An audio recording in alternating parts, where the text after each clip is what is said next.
Hello friends, मैं रजनीश कुमार एक बार फिर अपने यूट्यूब चैनल एजुकेशन फाइट 291 पर आप सभी लोगों का स्वागत करता हूं। दोस्तों, आज मैं लेके आया हूं सेल्स यानी कोशिका। यानी कोशिका क्या होती है, कोशिका के ऑब्जेक्टिव क्वेश्चन लेके आया हूं और उसके साथ साथ मैं थोड़ा विश्लेषण भी बताऊंगा आपके लिए क्या होता है क्या नहीं होता है। दोस्तों बहुत इम्पोर्टेंट टॉपिक है ये इसको ज़रूर देखें आप। और दोस्तों, अगर आपको मैं बता दूं, अगर आप मेरे चैनल पर पहली बार विजिट कर रहे हैं तो चैनल को सब्सक्राइब ज़रूर कर लें दोस्तों, और बेल आइकन को प्रेस कर दें, जिससे आपको मेरे जो मैं वीडियो डालता हूं उसकी नोटिफिकेशन मिलती रहे दोस्तों। और दोस्तों, लाइक शेयर सब्सक्राइब ज़रूर किया करें चैनल को, यानी शेयर ज़्यादा से ज़्यादा किया करें। चलिए दोस्तों, पहला क्वेश्चन देखते हैं हमारा क्या है। देखिए दोस्तों, पहला क्वेश्चन है, हमारे तंत्र में अधिकतम एटीपी अणुओं की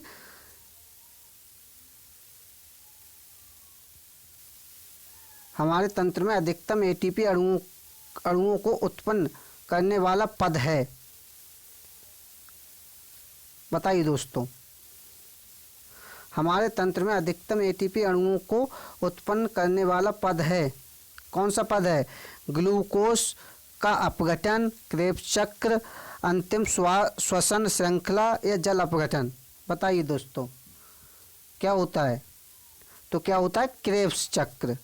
क्रेब्स चक्र ये वाला दोस्तों, ये होता है क्रेब्स चक्र। हमारे तंत्र में अधिकतम एटीपी अणुओं को उत्पन्न करने वाला, यानी एटीपी अणु। अब बता दें दोस्तों, एटीपी की फुल फॉर्म क्या होती है? तो adenosine triphosphate. Adenosine triphosphate. Adeno लिख दे रहा हूँ, एडिनोसिन ट्राइफॉस्फेट। ट्राइफॉस्फेट दोस्तों देख लेना, ठीक है, ट्राइफॉस्फेट। चलिए दोस्तों, एडिनोसिन ट्राइफॉस्फेट होती है एटीपी की फुल फॉर्म। तो क्या होता है? अणुओं को उत्पन्न करने वाला पद क्रेब्स चक्र कहलाता है। ठीक है दोस्तों। अब दोस्तों बता दें, क्रेब्स चक्र ये होता है, क्रेब्स चक्र की खोज की थी हैंस क्रेब्स ने 1937 में की थी दोस्तों। तो उन्हीं के नाम पे ये क्रेब्स चक्र बन गया, जिसमें यानी कोई तंत्र है उसमें अधिकतम अणु उत्पन्न होते हैं तो उसे हम क्रेब्स चक्र कहते हैं। शायद आपको समझ में आ गया होगा। चलते हैं अगले क्वेश्चन पे दोस्तों। देखिए दोस्तों, नेक्स्ट क्वेश्चन है हमारा, मानव शरीर के किस अंग में लसिका कोशिकाएं बनती हैं? अब बताइए दोस्तों, लसिका कोशिकाएं किस अंग में बनती हैं? बताइए दोस्तों, लसिका कोशिकाएं यकृत में बनती हैं, दीर्घस्थि में बनती हैं, अग्नाशय में बनती हैं, तिल्ली में बनती हैं। तो लसिका कोशिकाएं किस में बनती हैं दोस्तों? तिल्ली में। किस में बनती हैं? तिल्ली। ऑप्शन डी, तिल्ली में लसिका कोशिकाएं बनती हैं। जिससे लसिका कोशिकाएं क्या होती हैं? तो लिम्फोसाइट सेल्स, यानी कि इंग्लिश में बोले तो लिम्फोसाइट सेल्स होती हैं एक प्रकार की। ये श्वेत रक्त कणिकाएं होती हैं। कैसी होती हैं? श्वेत, यानी कि श्वेत दोस्तों, श्वेत लिख दे रहा हूँ, श्वेत रक्त कणिकाएं होती हैं। श्वेत रक्त कणिकाएं होती हैं, जिनका निर्माण किस में होता है? तो तिल्ली में होता है दोस्तों। ठीक है दोस्तों, नेक्स्ट क्वेश्चन पे चलते हैं। नेक्स्ट क्वेश्चन है, निम्न में से किसमें लिंग गुणसूत्र नहीं होते हैं? अब बताइए दोस्तों, वेरी इंपॉर्टेंट क्वेश्चन है, यानी लिंग गुणसूत्र, वेरी इंपॉर्टेंट क्वेश्चन। यानी कि लिंग गुणसूत्र किसमें नहीं होते? बंदर में, चीता में, तितली में या छिपकली में? बताइए दोस्तों, तो किसमें नहीं होते हैं लिंग गुणसूत्र? जो लिंग गुणसूत्र होते हैं वो किसमें नहीं होते हैं? तो वो नहीं होते हैं छिपकली में। यानी छिपकली में, और छिपकली की जितनी प्रजातियां हैं, सरीसृप वर्ग है, यानी सरीसृप में आती है छिपकलियां, तो सरीसृप वर्ग की लिंग गुणसूत्र नहीं होते हैं दोस्तों। इनका जो लिंग गुणसूत्र का निर्धारण होता है वो तापीय परिवर्तन के कारण होता है दोस्तों। तापीय परिवर्तन के कारण होता है। चलिए दोस्तों, आगे चलते हैं नेक्स्ट क्वेश्चन पे। देखिए दोस्तों, नेक्स्ट क्वेश्चन है हमारा, प्लाज्मा झिल्ली बनी होती है। बताइए दोस्तों, प्रोटीन से,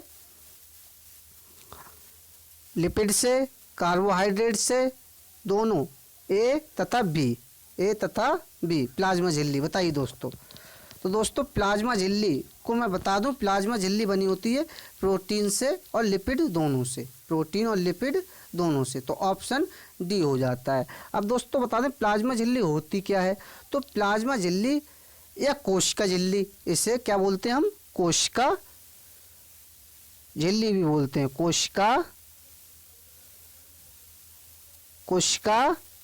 झिल्ली,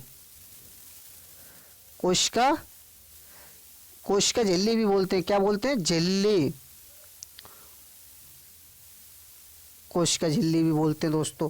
अब दोस्तों बता दें यह एक अर्धपरागम्य झिल्ली होती है, अर्धपरागम्य झिल्ली होती है।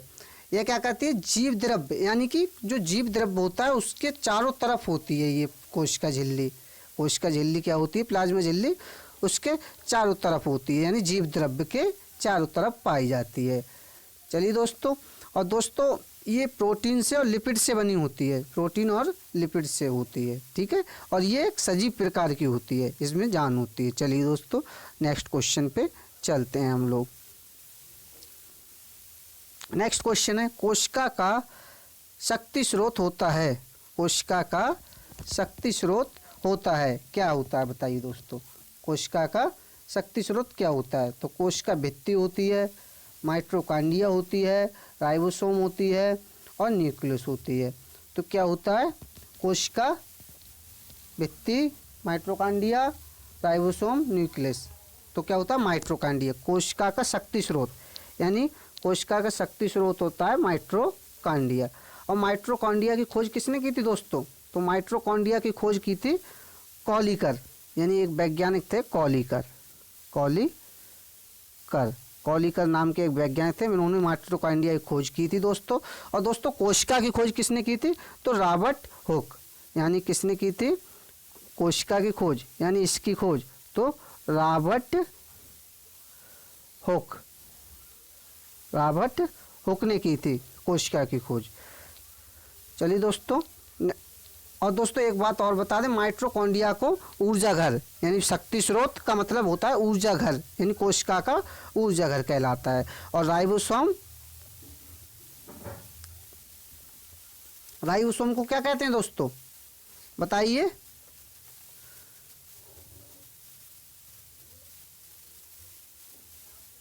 बताइए दोस्तों, राइबोसोम, तो राइबोसोम कहलाती है प्रोटीन निर्माण की फैक्ट्री।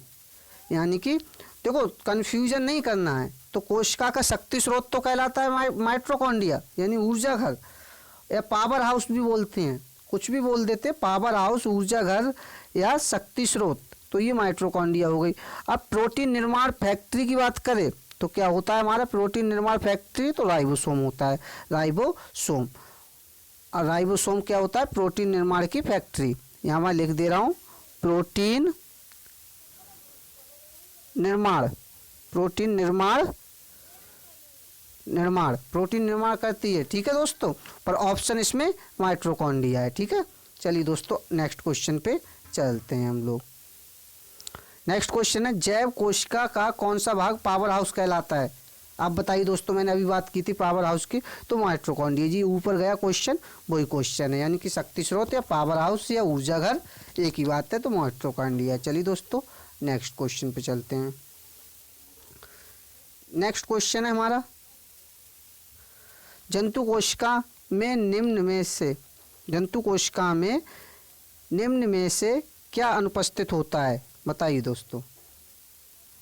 सेल्यूलोज की कोशिका भित्ति, केंद्रक, माइटोकॉन्ड्रिया, इनमें से कोई नहीं, यानी जंतु कोशिका में क्या अनुपस्थित होता है, तो जंतु कोशिका में क्या अनुपस्थित होता है, सेल्यूलोज की भित्ति, यानी कि सेल्यूलोज की जो भित्ति होती है वो जंतु कोशिका में नहीं होती है। और कौन सी कोशिका में होती है, तो पादप कोशिका में होती है, पादप कोशिका में ये भित्ति होती है। चलिए दोस्तों आगे चलते हैं। देखो आ भी गया क्वेश्चन, पादप कोशिका जंतु कोशिका से किस प्रकार भिन्न होती है, तो किस प्रकार भिन्न होती है दोस्तों, माइटोकॉन्ड्रिया, कोशिका भित्ति, जीव द्रव्य की उपस्थिति, कोशिका केंद्र, तो क्या होता है कोशिका भित्ति, यानी कि जो होती है पादप कोशिका में कोशिका भित्ति पाई जाती है, जंतु कोशिका में उसका अभाव होता है, यानी कि जंतु कोशिका में यह नहीं पाई जाती है। चलिए दोस्तों आगे बढ़ते हैं। अगला क्वेश्चन है हमारा, नाभिक के अलावा कोशिका के किस कोशिकांग में डीएनए होता है? बताइए दोस्तों, नाभिक के अलावा कोशिका के किस कोशिकांग में डीएनए होता है? तो डीएनए किस में होता है? बताइए दोस्तों, तारक केंद्र, गोल्जी उपकरण, लाइसोम, माइटोकॉन्ड्रिया। तो बताइए दोस्तों, तो किस में डीएनए होता है कोशिकांग के नाभिक के अलावा? तो माइटोकॉन्ड्रिया में। देखो नाभिक में होता है केंद्रक में तो डीएनए पाई जाता है, केंद्रक में डीएनए होता है, और नाभिक में के केंद्रक में होता है, और माइटोकॉन्ड्रिया में होता है डीएनए। अब बता दें दोस्तों, डीएनए की बात आ गई तो डीएनए क्या होता है? डीएनए एक क्या होता है? डीऑक्सीराइबोन्यूक्लिक अम्ल होता है। ठीक है, डीऑक्सीराइबोन्यूक्लिक अम्ल होता है। अब दोस्तों बता दें कि डीएनए की जो खोज की थी वो की थी फ्रेडरिक मिशर ने। किसने की थी? Friedrich Miescher. फ्रेडरिक नाम के थे मिशर, फ्रेडरिक मिशर ये नाम था। इन्होंने डीएनए की खोज की थी 1869 के लगभग की थी। और इसका नामकरण यानी डीएनए की पूर्ण रूप से खोज नहीं की थी फ्रेडरिक मिशर ने, इसका नाम तो दिया था James Watson.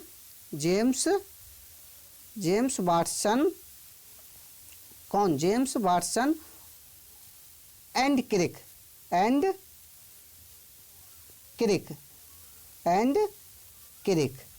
James Watson and Crick ने इसका नामकरण किया था। बाद में इसको और मतलब डेवलप किया था, डीएनए को इसको देखा था तो वो इन्होंने किया था।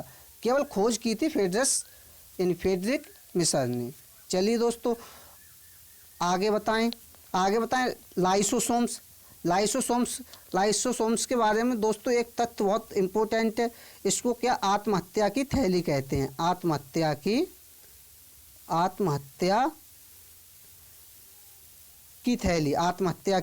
थैली कहते हैं लाइसोसोम्स। और लाइसोसोम्स की खोज की थी सीडी दुबे। इसकी पूछ लेता है कभी कभी, सीडी दुबे ने लाइसोसोम्स की खोज की थी दोस्तों। चलिए दोस्तों आज की वीडियो यहीं समाप्त होती दोस्तों। नहीं दोस्तों, एक क्वेश्चन और भी है। साधारण मानव में गुणसूत्र होते हैं, कितने होते हैं साधारण मानव में गुणसूत्र? तो 46। कितने होते हैं? 46। अब दोस्तों देखते हैं, यानी कि 23 जोड़े गुणसूत्र होते हैं साधारण मानव में। 22 जोड़े तो सेम होते हैं, 22 जोड़े तो सेम होते हैं, 22 जोड़े सेम होते हैं,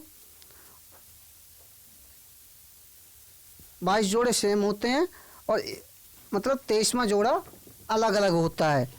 यानी कि लेडीज में XX होता है 23वां जोड़ा, लेडीज में XX होता है, और मैन में XY होता है, लास्टवां जोड़ा। चलिए दोस्तों आज की वीडियो यहीं पर समाप्त होती है। और दोस्तों चैनल को सब्सक्राइब जरूर कर लें, और दोस्तों वीडियो को पूरा देखे करें, जिससे वीडियो में कुछ आपको लिए मतलब जानकारी मिल पाए। चलिए दोस्तों, जय हिंद।